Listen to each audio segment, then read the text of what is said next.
ran ben la me de ken jang ben ben la me de ken ran ben aji tong jing le la me de ken ran ben la me de ken jang ben ben la me de ken ran ben man nang bo kaya de du bai ben war kaya de du bai ben kwany ben man wul le chok panang bo aya de du bai ben war aya de du bai ben kwany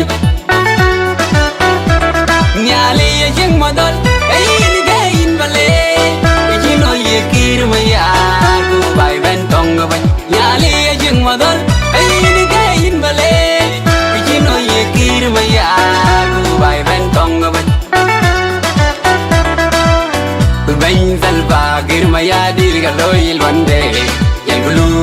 jalgulu wat kubu bai na kuny loy ben zalba kir maya dir galoi lwande jalgulu wat kubu bai na kuny loy man nang bo kaya di du bai ben war kaya di du bai ben tong bet cemen kiyar lal kira no ngakolwal kiyar lal kira malol kira bo ban wadi guine ban kaya kilo ya jabu guine ban wadi kene ran ban kene yom ban kene tay ban kene wod ban kene junu aye kilo in kiyar lal kira no ngakolwal kiyar lal kira malol kira bo ban wadi guine ban kaya kilo ya jabu guine ban wadi kene ran ban kene yom ban kene tay ban kene wod ban kene junu aye kilo manang bo aye di du bai ban war kaya di du bai ban tong ban diktor jemis ali ni garang lal ali nyabu gana ali ni garang lal ga nyar banen ali nyabu gana kolye wadu kwanga ban loy ali ga we garum gunjir ma yar loy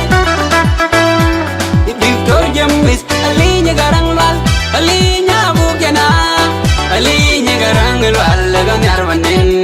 ali nyabu gana kolye wa kwanga ban loy ali ga we garum gunjir ma yar loy ban zalba girma ya dira loy lwande jalgulu wat kubu bai na gony loy kwad ke je man ke je bu ke ba gony ku ban loy genga geng di Giorgio se genga ke genga genga bung malong genga geng ba gony ku ban loy geng ni bu ke je genga we garum gonjir ma yar loy kwad ke we man ke we bu ke ba gony ku ban loy genga geng di Giorgio se genga genga bung malong genga geng ba gony ku ban loy geng ni bu ke je genga we garum gonjir ma yar loy ban zalba girma ya dira loy lwande jalgulu wat kubu bai na gony loy nang bo aya di du bai ban war kaya di du bai ban kwany bet man wala chok nang bo aya di du bai ban war kaya di du bai ban kwany bet ngotong ayo berat baran mating ku bayan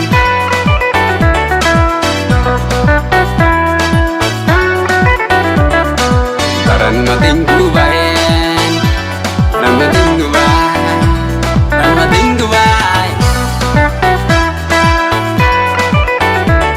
yelor ka putiran yolor punya ku ngejau Sarah feeling product. It's Angela Kier on the beats.